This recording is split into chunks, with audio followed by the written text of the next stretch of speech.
नहीं चलता है। हमारी बिरादरी में पैदा हुआ, इसी कमी का तो फायदा उठा रहे हैं ना वो लोग। आपके एक आदमी को आगे कर देते हैं। आपको क्या लगता है हमें अपने आदमी को मजबूत करना है? अरे जिसे तुम अपना आदमी समझ के मजबूत कर रहे हो, वो वहां उनकी अनुमति के बगैर, उनकी इजाजत के बगैर पार्लियामेंट के अंदर मुंह भी खोलेगा क्या? खोलता है क्या? हमारे समाज के बहुत सारे मंत्री ऐसे भी हैं, मंत्री रहने के पहले बोलते हैं, मंत्री से हटने के बाद बोलते हैं, लेकिन जब तक मंत्री रहते तब तक बोलना ही नहीं। इसका मतलब जानते हो क्या है? वो ब्राह्मणों को धमकी देते हैं, तुम हमें मंत्री बनाकर रखोगे तो अपने समाज को नहीं जगाएंगे, और अगर मंत्री नहीं बनाओगे तो अपने समाज को तुम्हारे विरोध में खड़ा कर देंगे। हमें मंत्री बनाकर रखो, इसके बदले में समाज को गुलाम बनाकर रखो, हमें कोई ऐतराज नहीं। हमें समझने की जरूरत है, थोड़ा ठीक से समझने की जरूरत है, बारीकी से समझने की जरूरत है चीजों को। अगर हम बारीकी से चीजों को समझेंगे तो ये मामला समझ में आएगा। तो मेरा ये कहना है, बिरादरी के पीछे, बिरादरी के नेताओं का क्या काम है पता है? सारी बिरादरी आगे चली गई, अपनी बिरादरी पीछे रह गई है। इकट्ठा हो जाओ, इकट्ठा हो गए भाई, चलो इकट्ठा हो गए। अब इकट्ठा हो गए फिर क्या हो? फिर हो गया, हम तो उसके पीछे इकट्ठा हो गए, फिर हो गया। कांग्रेस के पास पूछा कितना दे रहे हो? हमारी बिरादरी के इतने लोग हमारे पीछे, कितना दे रहे हो? अगर कांग्रेस थोड़ा कम दे रही है तो बीजेपी के पास गया, कितना दे रहे हो? हमारी बिरादरी के इतने लोग हमारे पीछे इकट्ठा, कितना दे रहे हो? आप उसे बिरादरी का नेता बनाते हो और वो आपको ले जाकर के कांग्रेस बीजेपी को बेच देता है। मैं तो कभी नहीं कहता मैं बिरादरी का हूं इसलिए मेरे साथ जुड़ो, कभी नहीं कहता। मैं समाज के हक अधिकार की लड़ाई लड़ रहा हूं। अगर तुमको ये बात समझ में आती है कि नहीं ये समाज के हक अधिकार की लड़ाई है, तो तुम्हारा भी कर्तव्य बनता है, तुम्हारा भी दायित्व बनता है, इस लड़ाई को लड़ो और लड़ने में सहयोग करो। ये दायित्व मैं कभी नहीं कहता हमारी बिरादरी के हो इसलिए जुड़ जाओ हमारे साथ, न भविष्य में कभी कहने वाला, क्योंकि ये बिरादरी तो बीमारी है। कुछ लोग बिरादरी को समाज कहते हैं, जाति समाज नहीं है। जाति समाज तोड़ने का हथियार है। यादव कोई समाज नहीं है, कुर्मी कोई समाज नहीं है, मौर्य कोई समाज नहीं है, चौहान कोई समाज नहीं है, निषाद कोई समाज नहीं है। ये समाज को तोड़ने का हथियार है। तो ये जाति का नशा जितना जल्दी उतर जाएगा उतना हम मजबूत हो जाएंगे। अगर ये जाति का नशा नहीं उतरेगा तो हम मजबूत नहीं हो सकते। हजारों साल से पीटे जा रहे हैं, आगे भी पीटे जाएंगे। इसलिए जाति तोड़ो और समाज जोड़ो। जाति जब टूटेगी तो समाज बनेगा, जाति नहीं टूटेगी समाज नहीं बनेगा। तो ये जाति का नशा कम करना हो। दूसरा धर्म का नशा, उसके बारे में थोड़ा बता देता हूं। धर्म का नशा बहुत ज्यादा है। कौन से धर्म का नशा है? जिन धर्म ने ओबीसी के लोगों को शूद्र बनाया उस धर्म का नशा है। अभी अभी कुछ लोगों को बहुत बुरा लगता है जब मैं कहता हूं कि शूद्र बनाया, तो वो पढ़ लो ग्रंथों को, ग्रंथों को पढ़ लो। एक एक जाति का नाम लेकर लिखा गया है। मनुस्मृति पढ़ लो, एक एक जाति का नाम लेकर लिखा गया है। पराशर स्मृति में तो यह लिखा गया है कि ब्राह्मण अगर एक दिन हल चला दे तो साल भर मछली मारने से जितना पाप लगता है उतना पाप ब्राह्मण को एक दिन हल चलाने से लगता है। ये बात लिखी गई। तो इसका मतलब हम लोग हल चलाने वाले लोग क्या हैं आप लोग समझ सकते हैं। तो जिन ब्राह्मणों ने हमारे लोगों को शूद्र बनाया, जिस ग्रंथों ने हमारे लोगों को शूद्र बनाया, जिस धर्म ने हमारे लोगों को शूद्र बनाया, और शूद्र बनाकर क्या किया? पढ़ने लिखने के अधिकार पर रोक दिया, धन संपत्ति रखने के अधिकार से रोक दिया, बोलने सुनने के अधिकार से रोक दिया। हम ये कहते नहीं, हमें गर्व है, हमें उस धर्म का होने पर गर्व है। और लिखा मनुस्मृति किसके विरोध में लिखी गई पता है?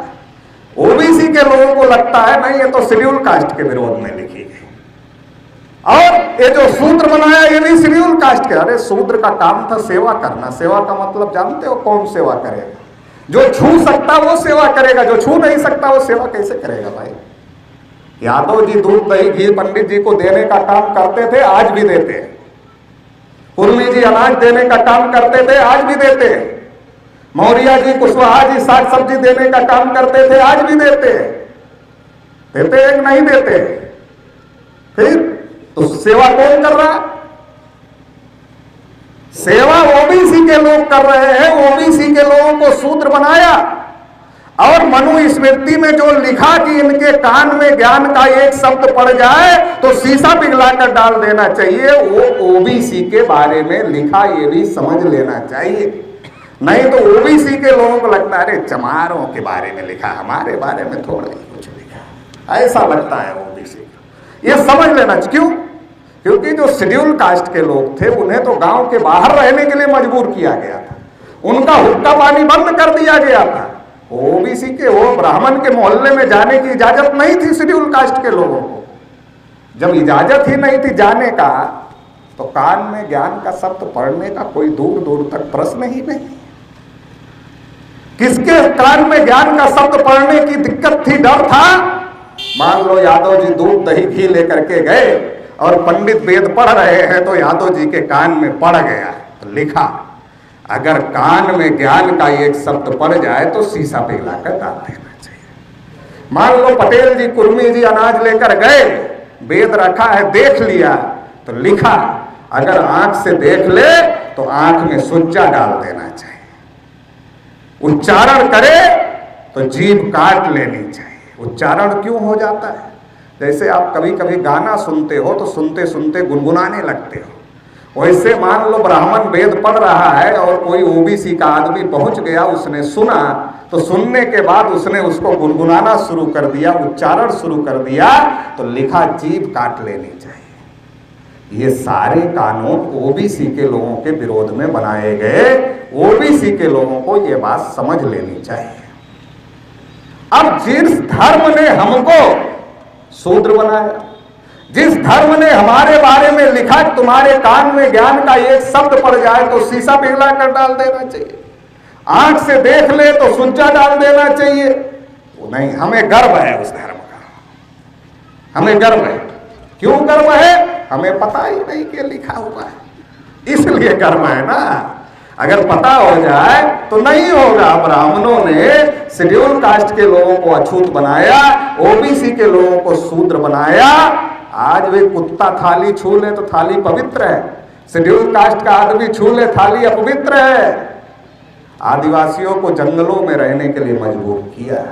ये ना मुगलों ने किया, ये ना मुसलमानों ने किया, ये ना अंग्रेजों ने किया, ये सारा का सारा काम ब्राह्मणों ने किया।